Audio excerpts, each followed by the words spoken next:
Hello, students. This is Mrs. Jones, and we're here today to talk about the inch ruler and how to read it. Many of you were taught in maybe a junior high class or somewhere around that time to count all the tick marks on your ruler and then reduce the fractions.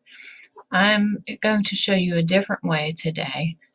That method is actually more difficult and is not necessarily effective when in all uses of reading a ruler.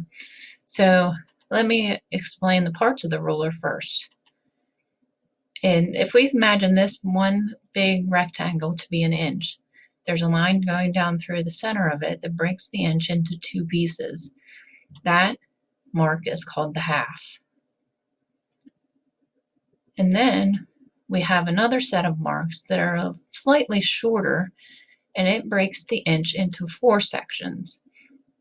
That's why those are called the fourths or the quarters. This one is 1/4. This one is 3/4. I want you to notice that there's no 2/4 because 2/4 would be the same as 1/2.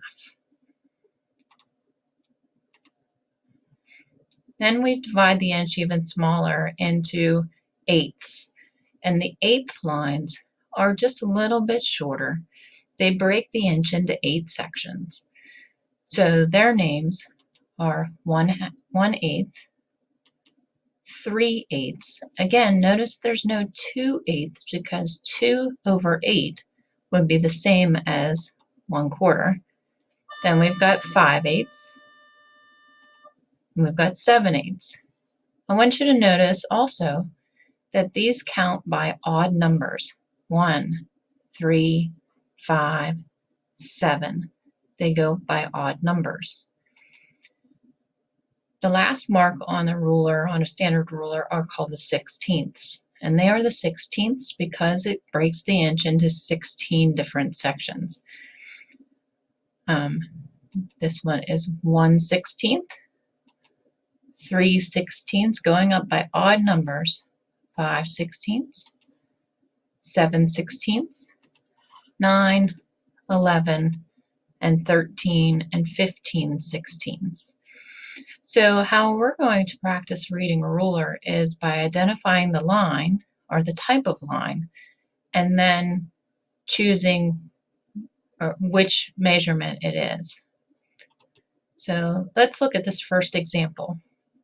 This right here is the tiniest line on the ruler, so that means it's a 16th. So we go back to the beginning of the inch, and we can count them by odd numbers.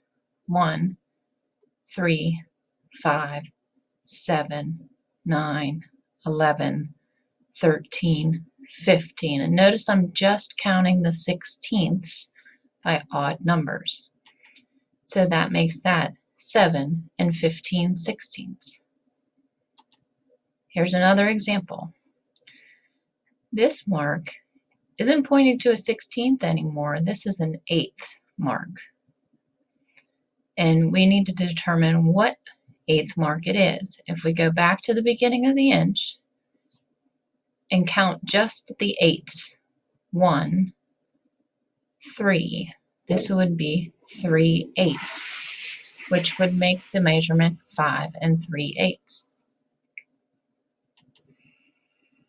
Okay, another example. This mark is pointing to a 16th. That's the smallest mark on the ruler.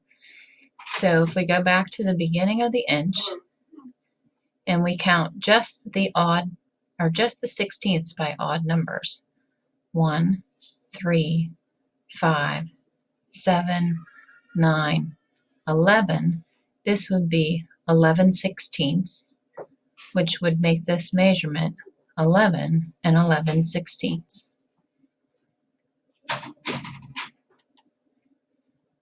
Okay, so we're not pointing to a 16th anymore. It's not an 8th. This is a quarter or a fourth. But what quarter is that? If we go back to the beginning of the inch, right here with the 3, it is the first quarter after the inch. So that would make this measurement 3 1/4. This is our last example here.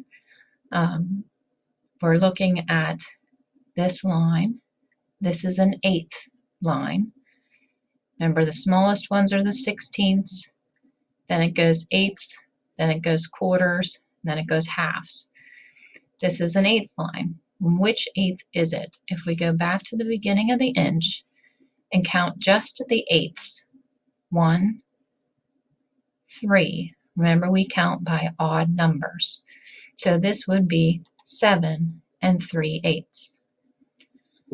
I would like you to go to the Google quiz and go ahead and take the Google quiz. Make sure you hit submit at the end. If you have any questions, you can always email me through Google Classroom, or you can send an email to cjones@ictc.edu. I hope you have a great day, and I hope this helped you read an inch ruler. Bye.